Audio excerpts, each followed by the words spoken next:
Fantastic. Welcome, everyone, to another Sustaining Belonging webinar.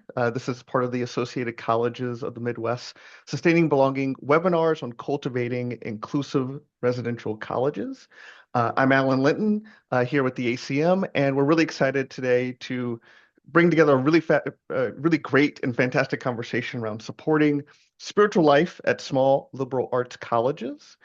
Before we get started, just a couple of notes. You can, and I will put in the chat, you can find all of our Sustaining Belonging workshops um, here. Thank you, Lisa, for letting folks know how to change their name. You can find all of our workshops at acm.edu at the link included. We will post a recording of just the conversation led by our presenters on the website afterwards, but we encourage folks to be active and engaged participants here. If you have questions, there'll be Q&A time at the end, but if you have questions or comments, feel free to put those in the chat throughout the presentation. We'll be watching it throughout our time together. Lastly, if you have any technical difficulties or anything that you need support with, send me a personal message. I will keep an eye on the chat as we go through. But we're really excited to bring together three of our amazing chaplains at our ACM schools. And so I'll turn it over to Hannah, Tara, and Malia. Well, hello everyone. Um, Alan, are you going to share your screen? So I'm going to wait a second. There we go. We are so glad to be here with you today. So we're going to introduce each of ourselves, and then our format today is largely Q&A, but we started with Q's to A, and then we will invite you to ask any other questions because we wanted to kind of have that dynamic format that you could hear from us, each of us from different institutions. So with that, if we do next slide, I'm the Reverend Dr. Hannah Adams Ingram at Macalester College. I just started here in August, but I served as the chaplain of Franklin College in Franklin, Indiana for 8 years, right before moving here. So my college chaplain experience is at two very different types of colleges, but the work is still shared, and it's so exciting to get to share with you about this. So the college size is between 2,000 and 2,100, and we have a staff of 5 that you can see there on the slide. Morning, everyone. Almost afternoon, I guess. My name is Tara Winston Sage, and I'm the Dean of Spiritual and Religious Life at Lawrence University in Appleton, Wisconsin. And as you can see, we are 1,500 students, and we have an associate dean or an assistant dean as well as myself. So I served as the associate dean for 5 years before becoming the dean about 2.5 years ago. It's nice to see you all. And my name is Malia White. I am the college chaplain at Cornell College in Mount Vernon, Iowa. And we are about 1,000 students, and we have one staff chaplain and a team of work study students that support spiritual life. And we are on the block schedule here, where students take one class at a time for 18 days, have a long weekend, and then start on their next class. You can go ahead and change slides. Thank you. And Hannah, I'm wondering if you can get us started by sharing a little bit about what a chaplain is. So one reason we were excited to have this session in general is that we know a lot of people in the ACM have been in the ACM for a while and have been at institutions like ours for a while, but there are plenty who haven't. So there are lots of times that I meet faculty or staff who are coming from state universities, from public universities that don't have a chaplaincy staff. And so we are really excited to get to share with you what chaplaincy is, and bust some of the myths or narratives, and pull people into kind of what we do.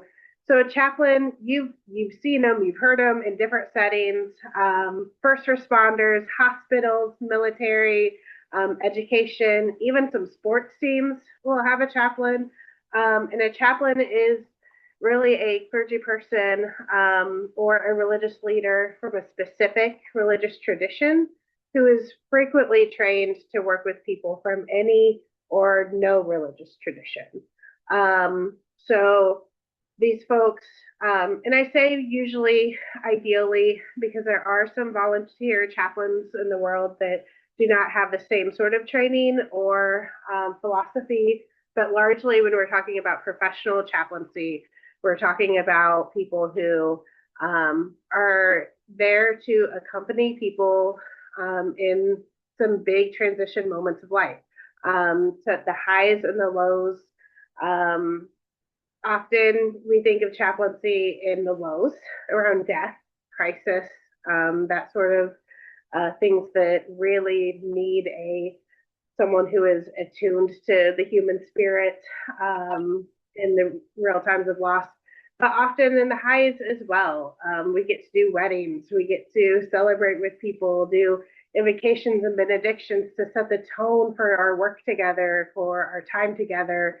So chaplaincy is just kind of reflects life. We are here to serve the spiritual needs of people wherever we find them. And the last thing I like to remind people is we believe that everyone has big questions about life. Who am I? What do I believe? What do I want from the world? What do I expect of other people? What do I owe the world? Some of us have religious answers to those. Some of us have secular answers or ethical answers or philosophical answers. But what we hold in common is we have those questions. And we especially celebrate those questions in liberal arts education.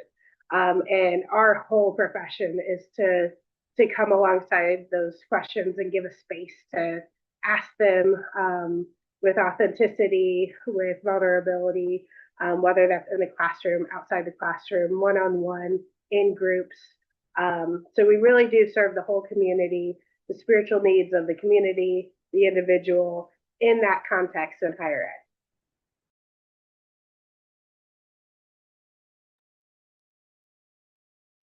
Thank you. We thought it might be important or helpful to give a snapshot of, since this conversation is really for the ACM institutions, where are our colleges sitting in terms of denominational affiliation or kind of explicit connection with potentially their founding church religious denominations. We know a lot of small liberal arts institutions were founded by Christian communities or denominations. Some schools have maintained that connection to today. Some schools find that or consider that to be more of a historical connection. Some have really largely or explicitly ended that relationship. So just to give you, sort of ground you in where we are as an ACM or as a network, we have 2 ACM schools that identify as Lutheran or explicitly maintain that connection and relationship. That's Lutheran St. Olaf. We have 3 schools that identify and maintain the relationship with the Presbyterian Church, McAllister, and Monmouth. We have one that has maintained a relationship with the Methodist Church, United Methodist Church, and that is Cornell College. And we actually have a pretty long list of institutions that are considered unaffiliated. But one thing that I found really interesting is that most of those, or the majority of those, have maintained spiritual life offices or staff chaplains. So we have our friend Tara, who's from Lawrence today, can talk about, if it comes up, I guess, or if she wants to talk about what that means to be at an unaffiliated university, but having a spiritual life presence. So we just wanted to kind of give this sense and give a basic overview and understanding of where our institutions collectively sit and situate themselves. You can go to the next slide. Tara, do you want to talk a little bit about what this particular setting that we are in provides as a unique opportunity to support our students and our communities? Yeah, absolutely. I'll start by kind of answering that question from the last slide about what that means for Lawrence as an unaffiliated school. So we were once founded by the Methodist and maintained that relationship until about the 1930s. And then we did not have an office of spiritual and religious life for a very long time. And about 9 years ago, we had a campus climate survey. So I'm sure many of you have participated in those. That work does go somewhere. And one of the places it went on our campus was students and faculty and staff shared that they would like something like an Office of Spiritual and Religious Life. So we are actually, we were designed 10 years ago and have been doing the work for 9 years, and I came after that first full service year. And we were originally started by a Baha'i gentleman, and but with the lens of serving everyone, as Hannah was speaking about earlier. So that's a little bit of Lawrence's specific history and what it might look like at a unaffiliated school. That's one model. In terms of why you see so many chaplains, though, at ACM schools, chaplaincy can exist at small private colleges or at private colleges in a way that it can't quite exist at state universities. It's under the separation of church and state, and that's something that our small schools and liberal arts schools, including the ACM schools, don't have to quite in that particular way lean into. So we are allowed to have people on our college campuses that are staffing a chaplaincy office. The other thing that I think actually speaks even more to this work as a tradition, and you saw it in like the rebirth of this work at Lawrence, is that as liberal arts institutions, we do try to serve the whole person and we try to educate the whole person. And that also includes the spirit. And that can be defined in very different ways by, I would say, each and every person at different points of their life, but also very differently at different institutions.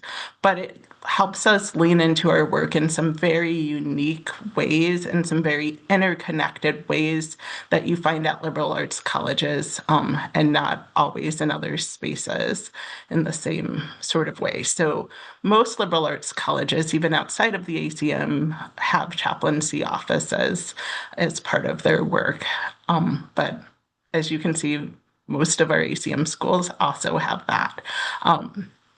So that really gives us a unique way of engaging with our students that you'll hear a little bit more about as well.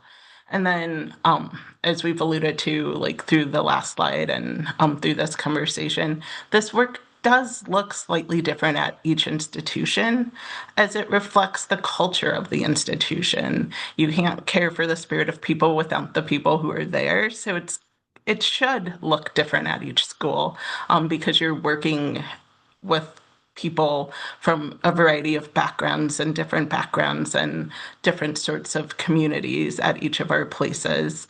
And so as we lean into both the campus communities and the communities around us, this work takes on a unique role at each place in space. We can go to the next slide. So what do chaplains do? And we're going to get deeper and deeper into this as we go through our conversation. But as we were sharing earlier, college in particular is a time for exploration. And we have many of our students who are practicing from a particular tradition. And so one of the things that our offices are most known for is working with those students from those traditions and helping them figure out, like, what does that look like outside of my house? What does that look like? My parents had always done this. Is this something I really want to do, right? Asking those big questions as they launch into it on their own. Or some of our students come in knowing that this is something that they want to maintain, but not knowing what that quite looks like in a new environment such as college. And so we help them think through those questions. And also, they are learning things. Like, then the beauty of the liberal arts, they're learning so many new things that are going to challenge them and create, like, sometimes tension, sometimes celebration, sometimes confusion for them as they're going through college. And so they want to know how those pieces of life interact with who they are and how they're defining themselves, both inside and outside of particular traditions. So, and then they also are engaging these moments of transition and life. So everything from like those first moments of being on campus as their families and supporters are driving away, that creates sometimes crisis for our students. It sometimes creates a new sense of freedom or confusion for our students. So we're there for them in those moments of transition all the way through. Lawrence is on the trimesters and we're just entering spring term with our seniors who are like, wait, I'm graduating? What about life? And so like that's another huge transition. And all the small and big places in between. We are working with our students and helping them think through those questions of life. And we are also helping students who are engaging new traditions for the first time, who might be outside of their tradition, but their best friend has a tradition, or they are learning about something in one of their courses, or they encountered something for the first time that they didn't know existed as they were walking through the town, right? We're helping them also understand one another's traditions, helping sometimes to break stereotypes or engage in interfaith conversations. Sometimes you don't know who you are and what you believe until you encounter other people who have different beliefs than you. And so we are here to help them navigate all of those pieces. And then another part of the work that we do is, and we'll talk more about this as well, but we work with faculty and staff, some of whom don't have their own specific tradition, some of them who do and wonder how their courses that they're teaching bump up against those traditions or students that they're encountering. We also help them to navigate students' traditions as they might be encountering some of those practices for the first time. And what does it mean that they need to fast, but it's finals, and all sorts of elements like that. And we'll get deeper into that in our next slide, but that's just an overview of some of the many things that chaplains do. So we can move on to the next slide. Okay. First, don't be overwhelmed by the word cloud that you see in front of you. I wanted to give a little background of this actually first. So as at Cornell, again, United Methodist affiliated, the denomination is going through a process of trying to better support chaplains and really better understand from the denominational level what our college chaplains are doing, what our higher ed chaplains, as well as our campus ministers. So a couple of slides ago, it was differentiating between staff chaplains at small liberal arts institutions from campus ministers at public universities. So just to distinguish if this is new to you, it was new to me when I first entered chaplaincy. Our public universities, again, because of the separation that we mentioned earlier, is more likely to have a campus minister that is employed through their church denomination. So if I'm a Methodist ordained pastor minister, my denomination might be hiring me to serve as campus minister to a public university. So I'm in Iowa at the University of Iowa. There is a campus ministry at the University of Iowa that is supported by the Methodist Church alongside a couple of other denominations too. So that's just the difference between why you might see something called campus ministry at public universities. That is not a staff chaplain, that's not paid for or covered by the institution. So our Methodist Church is trying to better understand what our campus ministers and our chaplains are doing on our respective campuses, and recently sent out a survey. And the survey included a number of responsibilities and tasks, and then invited each of us individually to reflect based on our own college context or campus context to respond, is this task or responsibility part of your job description? Is this something you haven't been explicitly told to do, but it's assumed that you're doing on your campus? Is this something that you serve in more of a support role, maybe on a team, or you're just supporting the people who support the specific thing? Or is this not something that you provide on your campus? So as we went through the process of that survey, it really came to light just the many varied different things that people are doing on their own campuses. So one, I want to clarify that this is not a plug for you to saddle your chaplain with more things to do. It's just an acknowledgement or an attempt to increase awareness about the variety of things that your chaplain might be doing. So I want to invite you just to take a moment, kind of reviewing the word cloud, the image, the visual. Notice some of the phrases or the terms, and notice that some of those are really specific duties or tasks that people might fulfill, while others are more conceptual or abstract. So like, what does non-anxious presence look like on a campus? What does belonging, which is absolutely a buzzword right now on probably most of our campuses? Religious education is maybe more concrete, memorials, but what does community engagement look like on our campus from the chaplains and spiritual life perspective? What's formation look like? So I'm just going to invite you to take a moment to take this in, and then we'll come back together in just a second.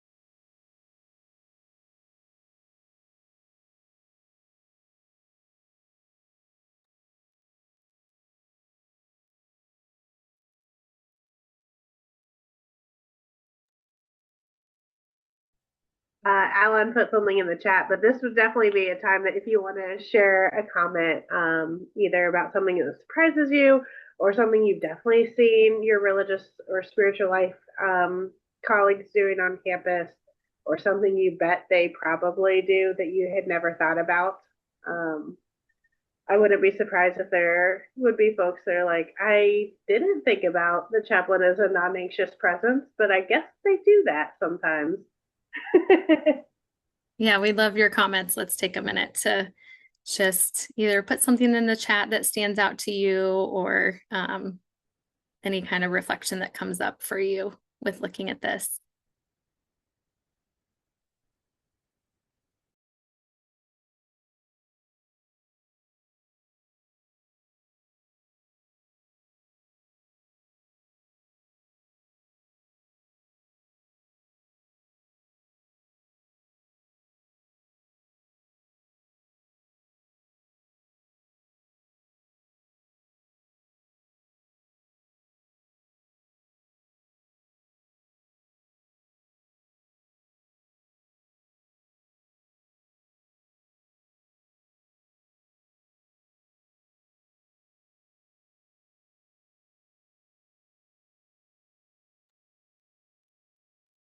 I see Eduardo's comment. Thank you. Yes.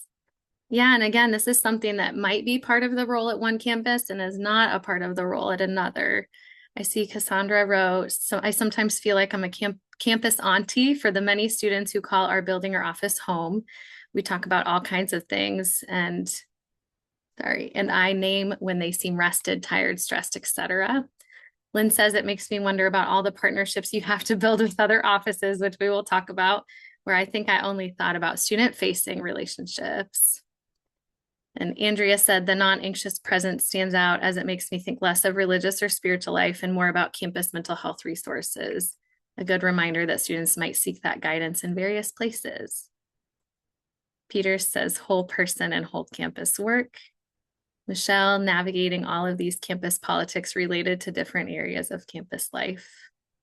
Yes, I actually meant to comment on how we had some other chaplains on here, which I love. So yes, please feel free at any point to speak to your experience. And I'm so pleased to see some people from my home campus. It's lovely. And this might come up again, but something I want to add and point out is that some of these things are directly tied to our confidentiality on campus that is unique about the college chaplaincy, even differently than our wonderful colleagues in the counseling center. But that confidentiality is specifically tied to patient care, whereas ours is anyone, all the things, if it's in the right context. And so That's why you see things like immigration support, institutional dynamics. That's one reason why. And basic needs support.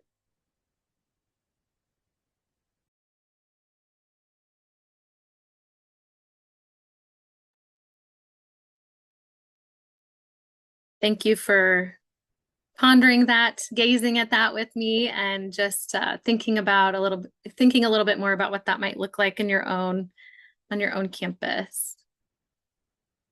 We can move on to the next slide. So that asks or begs the question, why partner with our office? What ways might our support on campus benefit you and vice versa? So we've talked a little bit about bringing a unique perspective to our spaces that we occupy, possibly the non-anxious presence, for example. But I think our roles are often encouraging sort of a slowing down, whereas the rest of the world is sort of engaged in this busyness culture, grind culture. That's potentially something you're talking about on your campuses too. But we talk a lot about at Cornell specifically about how fast-paced life is and how we try to at least model and support a slower way of being in the world. We also encourage introspection and reflection, as the world around us is often just keeping it moving and not pausing to think. Or even we've worked with students, I have at least, that have a really hard time being in silence or leaning into those reflective spaces. They're not really sure what's going to come up if they spend too much time quiet and still. In general, it just feels like a lot of the work we do is countercultural, is challenging some of that broader societal understanding of the hustle, the striving for more, focusing on achievement, etc. This is true for any collaboration that any of us could do, but we reach a larger audience when we work together. So I am in contact with specific students, sometimes religious students, sometimes not. We'll talk about that a little bit. Generally, we tend to collect misfits who don't always fit in other spaces on campus or don't perceive themselves as fitting in other spaces. And then similarly, you bring your circle to our collaboration too, which is your own your own relationships, your own influence. And sometimes, we can probably all acknowledge that there are students that are anxious about a chaplain or a spiritual life person. And what does that mean? And are you gonna try to convert me? And so us collaborating actually provides an opportunity for opening the door for people who maybe wouldn't otherwise come into contact with us. We tend to serve, as Hannah was saying, I think both Hannah and Tara alluded to this, we brainstorm, we consult, and we work with faculty frequently. Sometimes faculty are coming in to us to ask questions about how to better support their students. They might need us to come and speak to their class. And I've had a couple of really enriching opportunities to do a collaboration in the classroom with some faculty colleagues, which has been really, really beautiful. Sometimes faculty come to me when they're going to teach really sensitive content in their classroom that could be religious oriented, that might be triggering for students who've had religious harm, who have experienced religious harm, and just talking through how to be sensitive to that. We're frequent programming partners for our student affairs colleagues and other offices, which could be like alumni office for homecoming.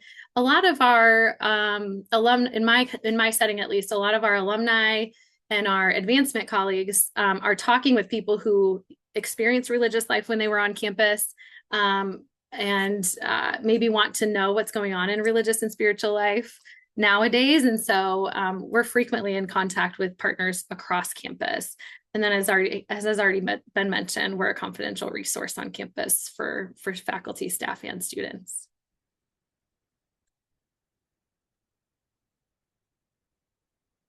Partnership looks like a lot of different things. I mentioned the collaboration in the classroom. So last year, I had a faculty member that came to me. They were teaching a biology 101 level class, or maybe it was a 201 class. And they are leaning into wanting to more explicitly, openly talk about the intersection of faith and science, or religion and science. And the way she explained it to me was that, sometimes religious students are coming into her class and have a really hard time even processing whether they should believe in science, which at first that kind of surprised me. And then the more research I did, the more preparation I did for the class, I thought, oh yeah, of course, there's students that feel like they might be betraying their faith if they believe in evolution, if they've been taught that, the origin story of creation is the only understanding of how things came to be, then even having that conversation there will be barriers for those students. So she's taken this approach of really more explicitly having that conversation in her classroom to hopefully break down the barriers and create more of an entry point. If you just acknowledge and you educate students on how these things can share a mutual existence, then a student's more likely to be able to engage and move forward in that conversation, which was very powerful. It was a very powerful collaboration for us to do together. Co-curricular initiatives. We all just got back from the NetView conference, which is focused on vocation. So those are very easy, intuitive, natural places to collaborate with your chaplain. The career services office at our college, called BCI, Berry Career Institute. And my office now collaborates on a class that we teach called Life Design, which Tara also offers on her campus and can speak to. And then we're also, again, natural partners for offices and individuals who provide well-being support services. I think Tara and Hannah were both going to speak to this one a little bit too. Go ahead. Yeah, very similar to you. I've also gone into biology classrooms to talk with students about how do they translate what they're learning in classrooms to their families who might have a different understanding of the interaction between science and religion. So that's one space that I've served there. And then I've also been working with science faculty as they look at climate and climate change and wanting to share the difficult pieces of that with their students, but not overwhelm their students at a time when there are so many difficult things happening. So we've talked about some different practices that they can do within their classroom that would be appropriate to that setting, but help students work through some of the challenges that they might face in their readings. I also work with our off-campus programs office in our career center. We put on a retreat once a year for students who are coming back from doing their off-campus programs where they've had a variety of different experiences in the US and around the world and are figuring out then how to come back to a residential college when they've lived in an apartment in Amsterdam, and are doing some of that reflection work. And that's an area where I'm particularly trained, where some of my colleagues reached out and were saying, we don't know how to get them to reflect. What does that look like? And so we've been partnering on that for several years. And then, yes, Malia, you mentioned one of my great joys is teaching the Designing Your Life course, where I'm partnering with members of our academic success team and our education and residential housing partners to talk to students about what will your life look like. It's a program originally out of Stanford, and we're looking at topics of vocation, but also school life balance. And then I partner a lot through that confidential lens with faculty and staff who are also experiencing their own sorts of challenges on campus. And I think we keep our confidentiality very seriously, and we have to by law, but also sometimes we can share trends that we see, because we're one of the few offices that sometimes gets to hear both sides of the story and can help people unfold those concepts in a different way. So that's another sort of one-on-one partnership, as well as all the events and ceremonial aspects and collaborations. Turn it over to Hannah. So I share a lot of the same types of partnerships as my colleagues, including doing Designing Your Life, but which we hadn't even connected on. So it's just fun to see that these things pop up. But an additional thing I do want to add to the list is I find myself in social justice circles a lot for students who are trying to integrate their values and what that looks like in the world. And again, for some people, that's not religious, and for some people, it really is.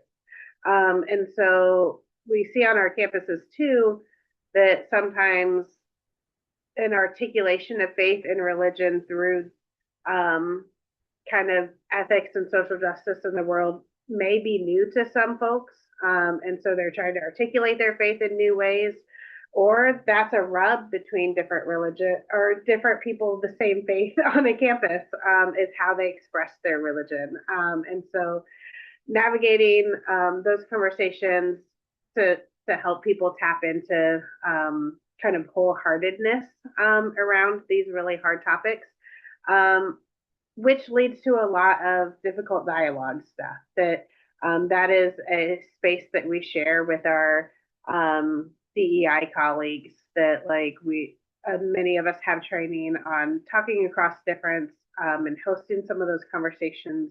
And a lot of our disagreements in the world societally do have religious connections or values connections.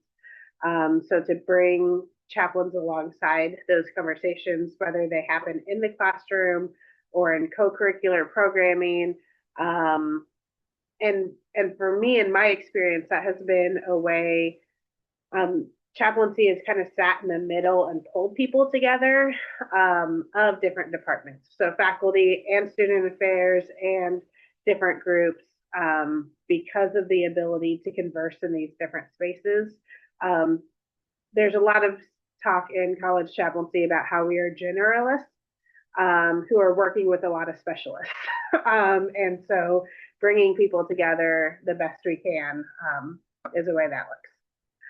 I think we should keep going with the next slide.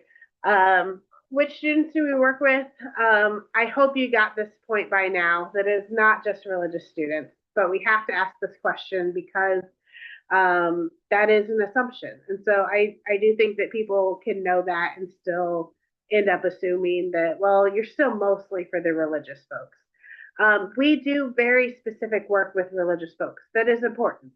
This is a session also on belonging, and the work that we do with the religious folks is essential for belonging. So whether that is providing space to explore faith, to build community, to get access to the accommodations that folks need that are religious, all of that is important.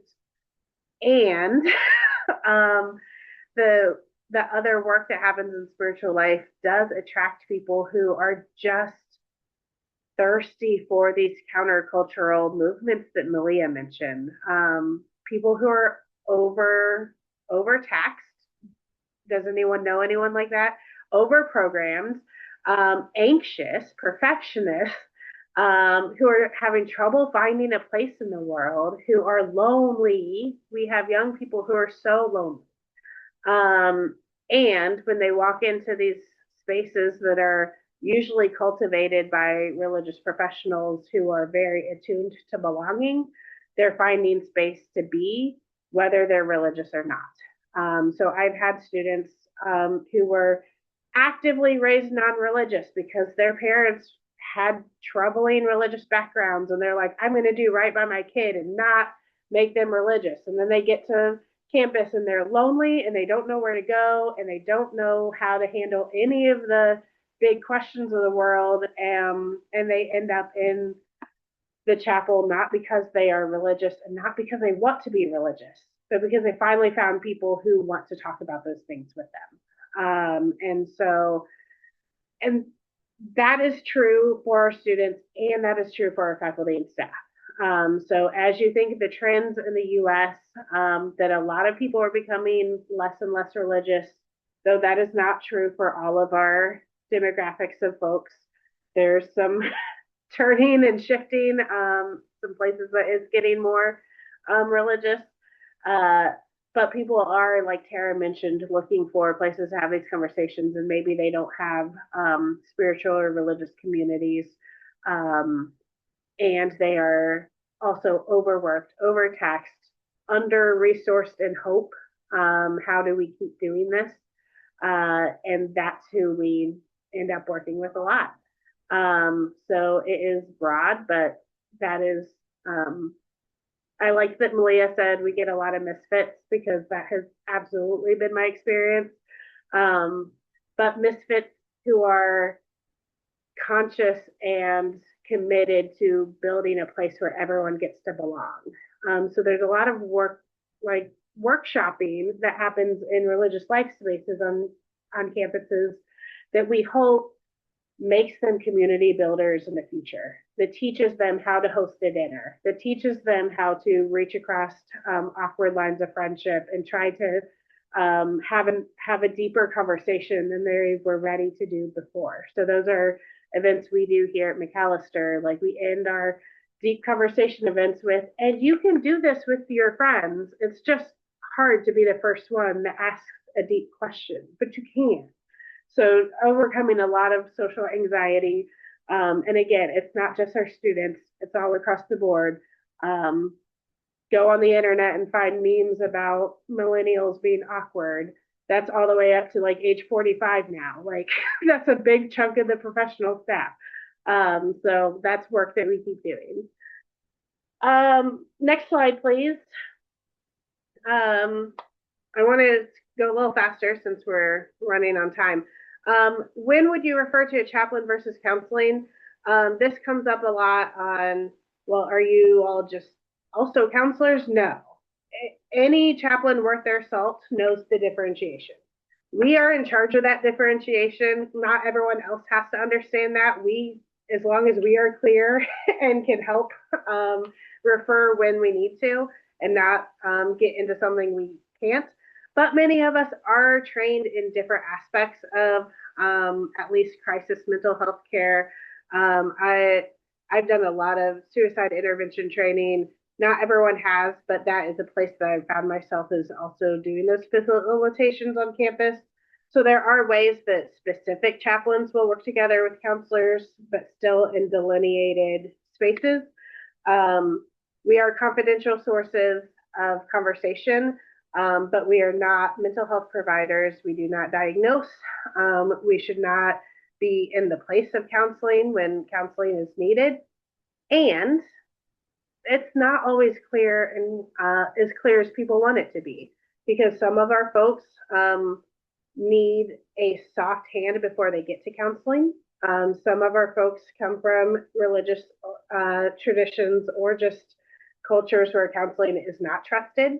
So sometimes I've found myself in just that like soft lead up to go to a counselor. And why would you? And is it okay to go to counseling and still be religious? Just like we had that science question.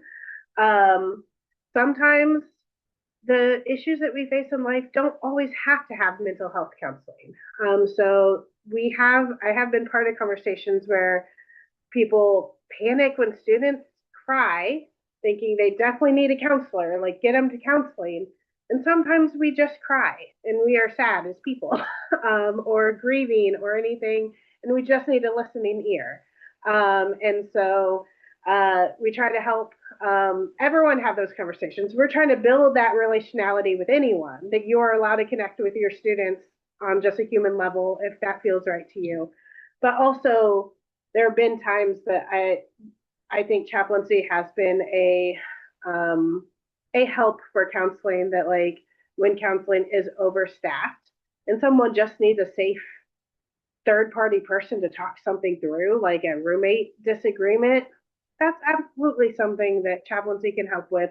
And sometimes we can meet quicker with students in a less like formulaic way. There's no case notes. It's just a quick meeting or a walk. We also get to meet with folks in less clinical ways, and sometimes that's really a value. So being able to go on a walk with the chaplain to just talk about something you're thinking about is just different than counseling. Ideally, your chaplains and your counselors are well acquainted with each other. They know each other and they know how to refer back and forth. Because counselors would refer to chaplains about spiritual crises that they were like, I don't want to touch that. And there's a lot of our mental health stuff that is rooted in spiritual concerns or values. So holistic care, we all love it. Um, but it's best to, like, if you have a question on if where someone should go, just talk to us and we can help navigate that, and make sure that you're not figuring that out by yourself. Next Can I add slide. two quick things to that as well? Um, so also we have sometimes students who will go to both counseling and come to spiritual care because they need both things. And then we partner a lot. Like, for example, we were talking about loneliness, and our counselors and our chaplains have a program on friendship and how to make friends and what does that look like and mean. So they're one of our chief partners on our campus.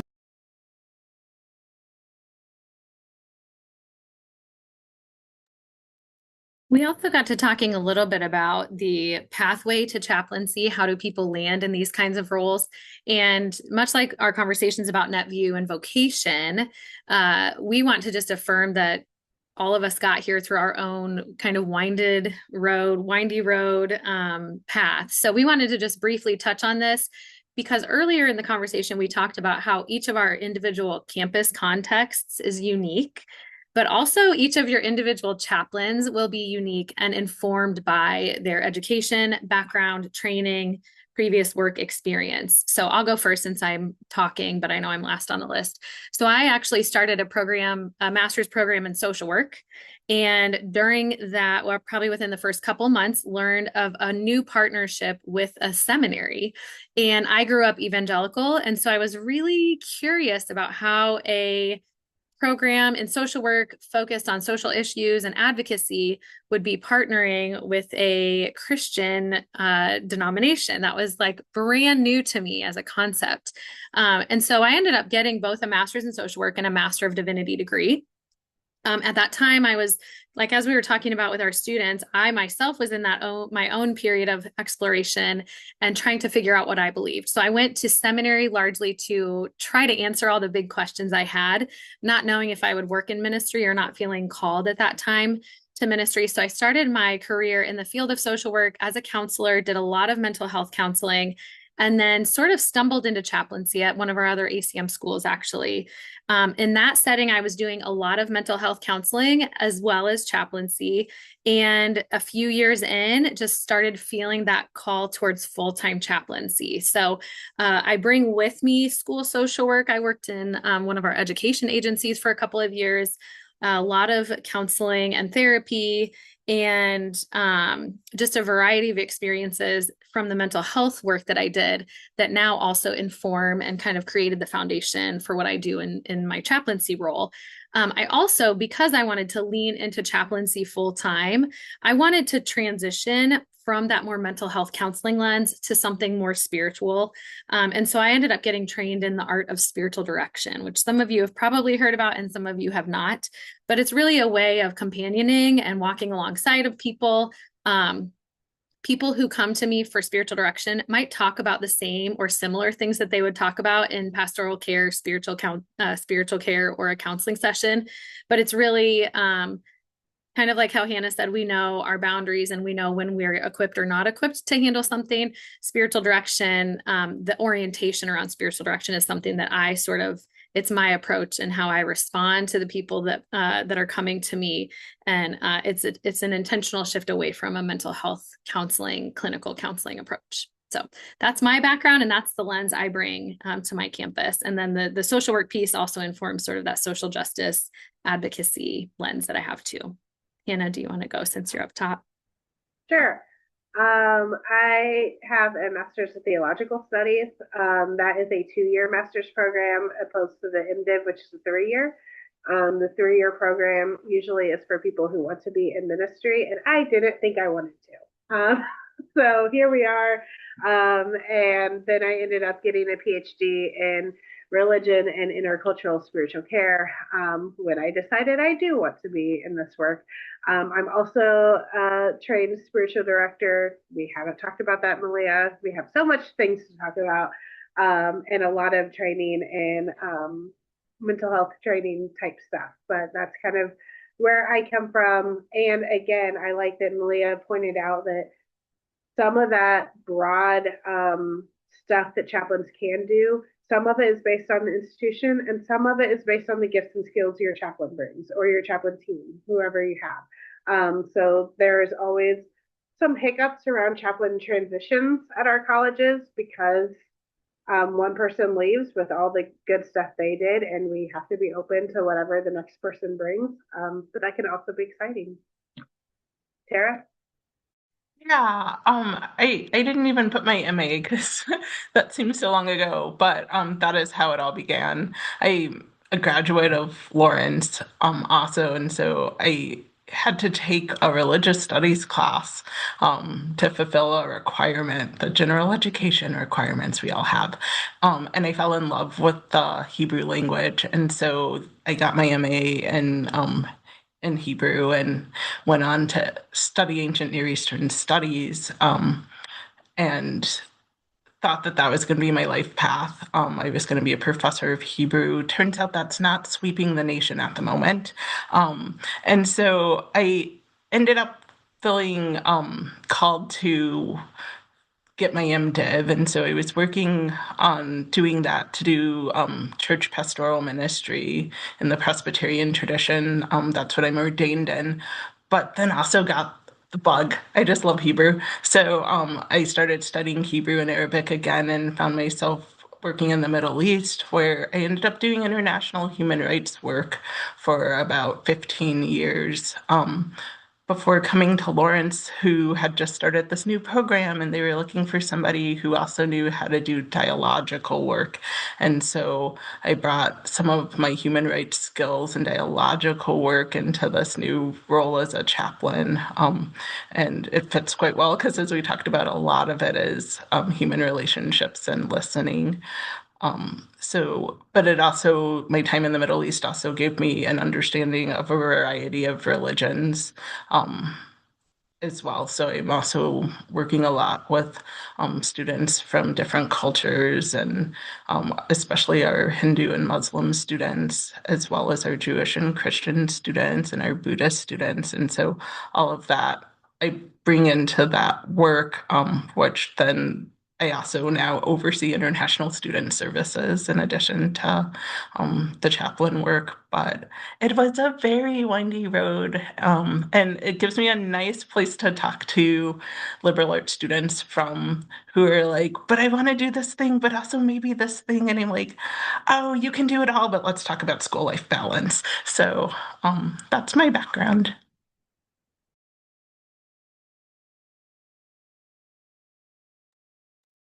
We wanted to leave some time for your comments, questions. Again, we have a few other chaplains and campus ministry folks on the call today. So I'd love to hear if there was something we missed or overlooked or something you want to share, or question you have. And then Hannah has an article that I think we're sharing in the chat. Oh, there you go. She just did. Perfect. So yeah, what are your questions, comments? And then feel free to chime in.